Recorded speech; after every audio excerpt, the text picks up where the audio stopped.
Hello everyone and welcome to my channel. आज की video है टू किल अ मॉकिंगबर्ड के बारे में। This is a novel by Harper Lee. बहुत फेमस नॉवेल है and it's like one of my favourite novels of all time. बहुत बहुत प्यारा नॉवेल है। So without wasting any further time, let's directly start with the introduction. Now, this novel, this also won a Pulitzer Prize, right? And this was published in 1960. Harper ली का लिखा हुआ ये इकलौता novel था बहुत सालों तक, और अभी कुछ सालों पहले ही उन्होंने एक और पार्ट लिखा था और एक और वर्क लिखा था, गो set a watchman. Now, Go Set a Watchman was initially promoted as a sequel by the publisher of To Kill a Mockingbird. Then now it is accepted that it was the first draft To Kill a Mockingbird. ठीक है कि जो Go Set a Watchman है वो To Kill a Mockingbird का ही first draft था. Also इस novel को एक मूवी में भी अडेप्ट किया जा चुका है. It's a good movie. If you want you can also watch that to have a better understanding of the work.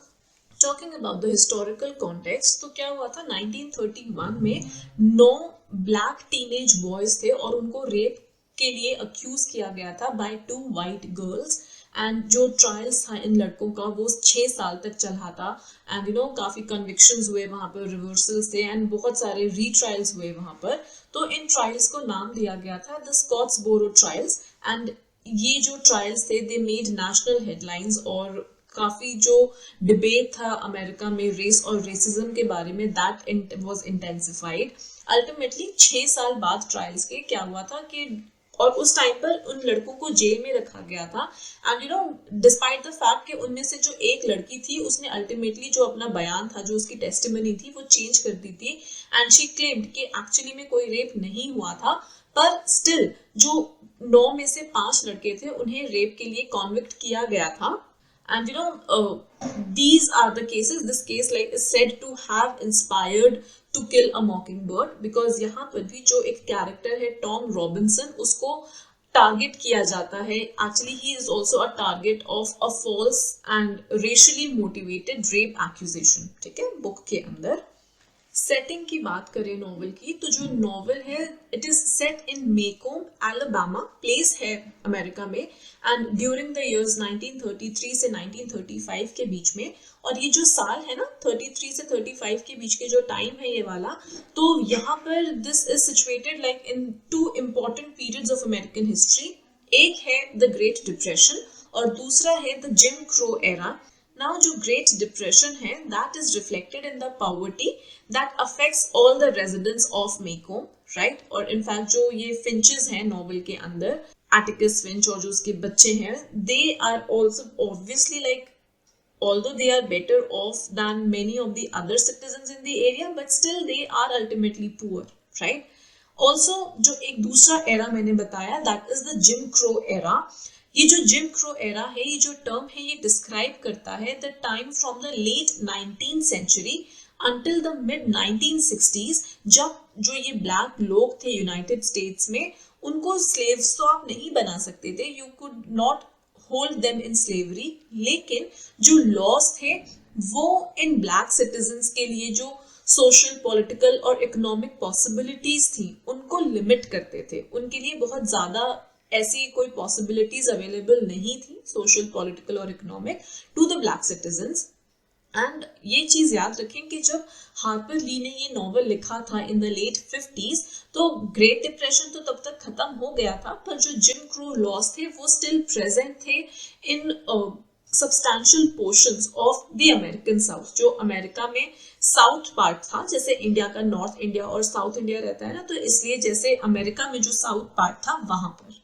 Talking about the point of view, तो जो नॉवल है वो फर्स्ट पर्सन में लिखा गया है, और यहाँ पर जो जीन फिंच है, जिसको स्काउट भी बोलते हैं नॉवल के अंदर, she acts both as the narrator and the protagonist of the novel. Because जो ये स्काउट है वो सिर्फ 6 साल की है जब नॉवल स्टार्ट होता है, और 8 साल की जब नॉवल खत्म होता है. तो उसका बहुत एक अनयूजुअल सा पर्सपेक्टिव है चीजों को लेकर, इवेंट्स को लेकर, जो कि एक बहुत इंपॉर्टेंट रोल प्ले करता है नॉवल के अंदर. और कुछ तरीकों से देखा जाए तो जो, क्योंकि वो इतनी यंग है, तो स्काउट एक अनरिलायबल नैरेटर भी है, बिकॉज जो उसकी इनोसेंस है उसकी वजह से वो काफी चीजों को मिस इंटरप्रेट करती है, मिसअंडरस्टैंड करती है। तो इसलिए रीडर्स को कई बार इंटरप्रिटेशन का काम करना पड़ता है समझने के लिए कि कैरेक्टर्स जो है वो एक्चुअली किस बारे में बात कर रहे हैं, क्या बात कर रहे हैं, या जो कोई सिचुएशन की क्या सिवियरिटी है उसको जज करने के लिए। एट द सेम टाइम जो ये स्काउट की इनोसेंस है ना, ये उसको एक मोर ट्रस्टवर्दी नैरेटिव भी बनाती है एक अडल्ट के कंपैरिजन में, बिकॉज उसके पास वो सोफिस्टिकेशन नहीं है, शी लैक्स दैट सोफिस्टिकेशन कि वो अपनी स्टोरी को शेप कर सके या फिर वो विदहोल्ड करे किसी इंफॉर्मेशन को अपने खुद के बेनिफिट के लिए। Let's start with the summary now. तो जो स्काउट फिंच है वो अपने भाई जेम के साथ रहती है, और स्काउट का पूरा नाम है जीन फिंच, राइट? उसको बोलते स्काउट है। And she lives with her brother Jem, और जो उनका विडोड फादर है एटिकस, एज इन उनकी मदर नहीं है, and they live in this town of Maycomb, right? और जो ये मेकोम है that is suffering through the Great Depression. जो एटिकस है वो एक प्रोमिनेंट लॉयर होता है, और जो फिंच फैमिली है वो, like I said in the when I was talking about the setting, तो जो फिंच फैमिली है वो reasonably they are well off in comparison जो बाकी सोसाइटी है उसके साथ। तो अब एक समर में क्या होता है कि जेम और स्काउट की दोस्ती होती है एक दिल नाम के लड़के से, DILL, राइट? एंड वो उनके नेबरहुड में रहने आया होता है समर की छुट्टियों में, समर के दौरान। और ये जो तीनों है, जेम, स्काउट और टिल, वो दोनों, ये तीनों जन क्या करते हैं that they act out stories इकट्ठा, तीनों जने। तो इवेंचुअली जो डिल है ही बिकम्स फैसिनेटेड। तो फिर होता क्या है, उनके ना पड़ोस में अक्रॉस द स्ट्रीट वहां पर एक रैडली प्लेस करके एक घर होता है, and that is a spooky सा हाउस, राइट? तो जो डिल है ये becomes fascinated with this Radley place.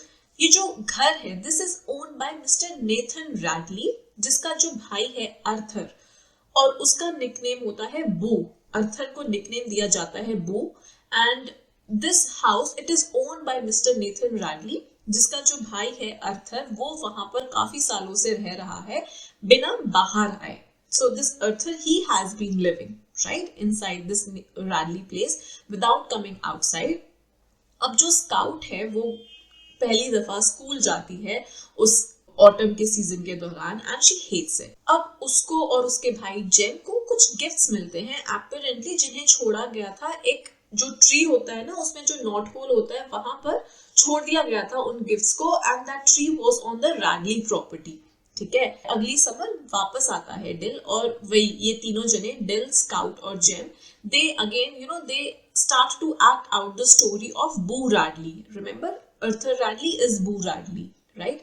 Now Atticus जो है, जो स्काउट का पिता होता है, स्काउट और जेम का, he puts a stop to their antics, ये सब ये जो कर रहे होते हैं acting out the stories, और वो उनको बोलता है, जो एटिकस है वो उन तीनों बच्चों को बोलता है कि लाइफ को दूसरे के पर्सपेक्टिव से देखें, पहले बिना किसी जजमेंट को करें, ठीक है, without making any judgment, before making any judgment, बोलता है to see the life from somebody else's perspective। पर जब दिल की लास्ट नाइट होती है ना मेकोम में फॉर द समर, तो जो तीनों जने हैं वो रैडली प्रॉपर्टी में, उस घर में, वो दे स्नीक इनटू दैट, राइट, जहां पर जो नेथन रैडली है वो इन तीनों पर शूट करता है, राइट। अब जो जेम है ही लूजेस हिज पैंट्स, जब वो वहां से भाग रहे होते हैं तो ही लूजेस हिज पैंट्स। अब जब वापस जेम अपनी पैंट्स लेने आता है तो वो देखता है कि जो उसकी पैंट है ना वो ठीक हुई भी है, वो मेंड कर रखी है किसी ने, और उसको फेंस के ऊपर टांग दिया है किसी ने। अब अगली सर्दियों में जो जेम और स्काउट है उनको और प्रेजेंट्स मिलते हैं पेड़ के अंदर, एंड वो ये समझते हैं कि शायद वहां पर वो जो मिस्टीरियस बू रैडली है उसने छोड़े हैं। नेथन इवेंचुअली क्या करता है, वो जो नेथन रैडली था वो उस नॉट होल को प्लग कर देता है, बंद कर देता है सीमेंट के साथ। अब कुछ टाइम बाद ही एक नेबरहुड के घर में वहां पर आग लग जाती है, और उस फायर के दौरान, उस आग के दौरान, कोई स्काउट के कंधों पे ना एक ब्लैंकेट डाल देता है। जैसे स्काउट आग देख रही होती है तो somebody just slips a blanket on Scout's shoulders. Now they are convinced कि बू रैडली ने ये किया था, और जो जेम है वो आर्टिकस को बताता है, जो उसकी पैंट मेंड हुई थी, जो उसको ठीक किया था, और प्रेजेंस के बारे में they tell about this to Atticus. अब क्या होता है कि जो मेकोम की कम्युनिटी होती है ना, it's a resist white community, okay, and जो एटिकस है वो एक ब्लैक आदमी का, जिसका नाम टॉम रॉबिन्सन होता है, उसको डिफेंड करने के लिए मान जाता है। और जो मेकोम की कम्युनिटी है उसको ये चीज पसंद नहीं आती कि वो एटिकस एक ब्लैक आदमी को क्यों डिफेंड कर रहा है, बिकॉज इस टॉम रॉबिन्सन के ऊपर इल्जाम लगाया होता है रेप करने का एक वाइट वुमन को। और जो मेकोम की वाइट कम्युनिटी है, of course they do not like कि Atticus being a white he is going to defend a black man. Okay, अब एटिकस के डिसीजन की वजह से जो जेम और स्काउट हैं उन्हें काफी अब्यूज सहना पड़ता है बाकी बच्चों के द्वारा। जो फिंच की ये जो एटिकस फिंच और ये जो इनकी फैमिली होती है ना, इनकी एक कुक होती है and she is also black and her name is California. तो वो उनको एक लोकल ब्लैक चर्च में लेकर जाती है और वहां पर जो ये एक क्लोज निट कम्युनिटी होती है ब्लैक्स की, वो इन बच्चों को बहुत प्यार से ट्रीट करती है। अब अगली समर में जो एटिकस की बहन है अलेक्जेंड्रा, वो रहने के लिए आती है उनके साथ। जो डिल है वो भी भागकर वापस मेकोम आ जाता है, right, because he was supposed to live with his new father किसी और टाउन में, इसलिए वो वहां से भागकर मेकोम आ जाता है। अब टॉम रॉबिन्सन का ट्रायल स्टार्ट होता है, जहां पर जो ये टॉम रॉबिन्सन जो अक्यूज्ड है उसको लोकल जेल में रखा जाता है और जो एक मॉब है वो इकट्ठा होता है और वो उसको लिंच करने की, उसको मारने की कोशिश करता है। जो एटिकस है वो मॉब को फेस करता है। जब ट्रायल होती है ना, उससे पहली जो रात होती है उस पे Atticus faces the mob and जो जेम और स्काउट होते हैं वो स्नीक आउट करते हैं, घर से निकल जाते हैं। जेम और स्काउट भी अपने फादर को ज्वाइन करते हैं। और अब होता क्या है ना, स्काउट उनमें से एक को रिकॉग्नाइज करती है, ओके, और वो बहुत पोलाइटली उसके बेटे के बारे में क्वेश्चन करती है एंड जिसकी वजह से he is shamed, okay, he feels ashamed and that डिस्पर्सेस the mob. अब ट्रायल के दौरान जो बच्चे हैं वो भी कलर्ड बालकनी में बैठते हैं, क्योंकि the blacks were not supposed to sit with the whites. जो सेग्रीगेशन होता था उनका, सेपरेट, उनको अलग अलग बैठना होता था। पर जो बच्चे हैं डिस्पाइट बीइंग व्हाइट, वो बैठते वो कलर्ड लोगों के लिए, जो ब्लैक्स के लिए जो बालकनी बनी हुई थी वहां पर बैठते हैं ये बच्चे। जो एटिकस है वो बिल्कुल क्लियर एविडेंस देता है कि जो अक्यूजर्स हैं मेला यूएल करके और जो उसका फादर है बॉब, एटिकस ये एविडेंस देता है कि ये दोनों जने झूठ बोल रहे हैं, राइट। इनफैक्ट जो मेला है उसने प्रोपोजिशन दिया था टॉम रॉबिन्सन को, she was the one who propositioned Tom Robinson and she was caught by her father and then उन्होंने टॉम को अक्यूज कर दिया रेप के लिए, ताकि वो उसका जो शेम और गिल्ट है उसको छुपा पाए, ओके। एटिकस ये भी एविडेंस देता है, अच्छा एविडेंस देता है वो, कि जो मेला के फेस पे मार्क्स हैं वो जो चोट है एक्चुअली वो उसके फादर ने उसको दी है। They are the wounds that he inflicted upon her daughter.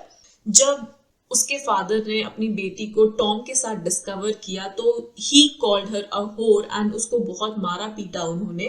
Yet इतना स्ट्रॉन्ग सब एविडेंस होने के बाद भी कि जो टॉम है वो इनोसेंट है, स्टिल जो ज्यूरी होती है वो टॉम को कन्विक्ट करती है। जो ज्यूरी थी it was an all white jury, वहां पर कोई ब्लैक नहीं था, okay, still they convict Tom. जो इनोसेंट टॉम है बेचारा, वो भागने की कोशिश करता है बाद में प्रिजन से, पर उसको गोली मार दी जाती है एंड ही डाइज। अब ये ट्रायल के बाद जो जेम का विश्वास है जस्टिस में, that is badly shaken and he lapses into doubt. अब वर्डिक्ट के बावजूद जो बॉब ईवेल होता है मेला का फादर, वो उसको लगता है कि जो एटिकस और जो जज है उन्होंने उसको पागल बनाया है, बॉब को पागल बनाया है, और वो वाव करता है कि वो बदला लेगा and he मेनेसेस Tom Robinsons window, और वो जज के घर में घुस जाता है। ही ब्रेक्स इनटू द जजेस हाउस और जेम और स्काउट को भी अटैक करता है जब वो वापस अपने घर आ रहे होते हैं एक हैलोवीन पार्टी से। जो बू रैडली है वो उनको आकर बचाता है उन बच्चों को। Remember that mysterious Boo Radley, he comes and he saves the children and he fatally stabs evil and struggle के दौरान जब दोनों की लड़ाई होती है तो वो चाकू मार देता है बू रैडली बॉब को। जो बू है वो, जो जेम होता है ना, उसको चोट लगी होती है तो बू उसको लेकर जाता है एटिकस के घर, उनके बच्चों के घर, जहां पर जो शेरिफ है ताकि वो बू को बचा सके। ये इंसिस्ट करता है, जो पुलिस है वो ये इंसिस्ट करती है कि जो ईविल था he tripped over a tree root, तो एक जो पेड़ की जो जड़ थी उसके ऊपर वो ट्रिप हो गया और वो अपने चाकू पे खुद ही गिर गया।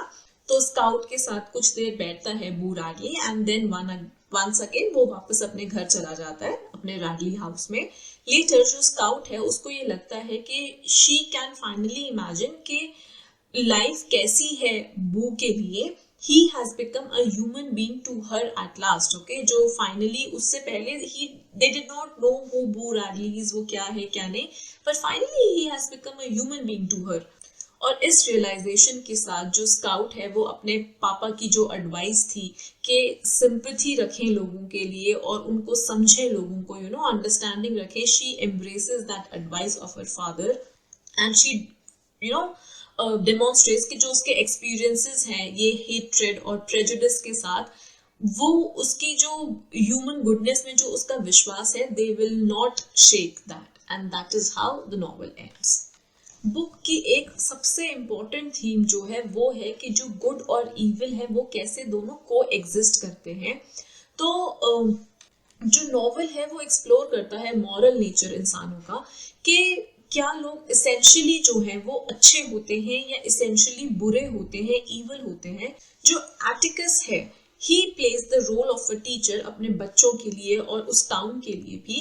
एटिकस ये मानता है कि जो लोगों के अंदर दोनों चीजें होती हैं, गुड भी और इविल भी, बट दैट जो गुड है वो यूजुअली प्रिवेल करता है। जो एटिकस है वो यही चीज अपने बच्चों को भी सिखाता है and also to the town, क्योंकि वो टॉम रॉबिन्सन को डिफेंड करता है ना, because he is an innocent black man जिसको गलत एक्यूज किया गया है of raping a white women.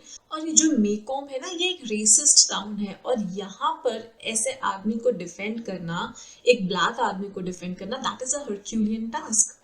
But still Atticus still struggles, although जो टाउन के लोग हैं उनके अंदर ये जो रेसिज्म है वो बहुत डीपली इनग्रेन है, but still Atticus struggles because वो ये मानता है, वो ये विश्वास करता है कि एक दिन जो अच्छाई है वो, ये जो बुराइयां है रेसिज्म की और रेशियल इनइक्वालिटी की, वो उसके ऊपर अच्छाई एक दिन जीतेगी। बुक के अंदर जो ये दोनों बच्चे हैं स्काउट और Jem, they transition from innocence to maturity. Jem के अंदर ये चीज आपको ज्यादा देखने को मिलेगी बिकॉज वो स्काउट से बड़ा है, but then both children experience it. Novel की शुरुआत में जो दोनों बच्चे हैं वो लाइफ को इनोसेंटली अप्रोच करते हैं because they believe in the goodness of all people, because उनको ये चीज लगती है कि सभी जो लोग हैं वो सारी सेम वैल्यूज को समझते हैं और अडियर करते हैं उनसे, जैसे कि वो और उनके पापा करते हैं, एटिकस करता है। पर टॉम की ट्रायल के दौरान जो बच्चे हैं उन्हें बहुत डिसअपॉइंटमेंट होती है, ज्यूरी के साथ दे आर वेरी डिसअपॉइंटेड। अपने जो फेलो टाउन्स के लोग थे they are disappointed with them also because वो उस टॉम रॉबिन्सन को जो इनोसेंट है उसे कॉन्विक्ट कर देते हैं। क्यों? बिकॉज वो एक ब्लैक है और जो उसको अक्यूज करने वाला है वो एक वाइट आदमी है, सिर्फ इसलिए। तो ये जो रियलाइजेशन है कि सोसाइटी में, उनकी सोसाइटी में एक्चुअली में देयर इज ट्रू इविल, वो जेम को हिलाकर रख देता है अंदर तक, बिकॉज ही उसका बहुत स्ट्रॉन्ग बिलीव था गुडनेस में, लोगों की अच्छाई में। पर ट्रायल के बाद he has to reevaluate जो उसकी अंडरस्टैंडिंग है ह्यूमन नेचर को लेके, और ये जो चैलेंज है इस स्ट्रगल का, उससे उसको बहुत इमोशनल पेन होता है, because he is trying to come to terms जो डिसअपॉइंटिंग रियलिटीज है of inequality, racism and unfairness. जो स्काउट है वो भी स्ट्रगल करती है इन सब चीजों को समझने की, पर ट्रायल के बाद वो अपना जो विश्वास है in the goodness of human nature, she is able to maintain that.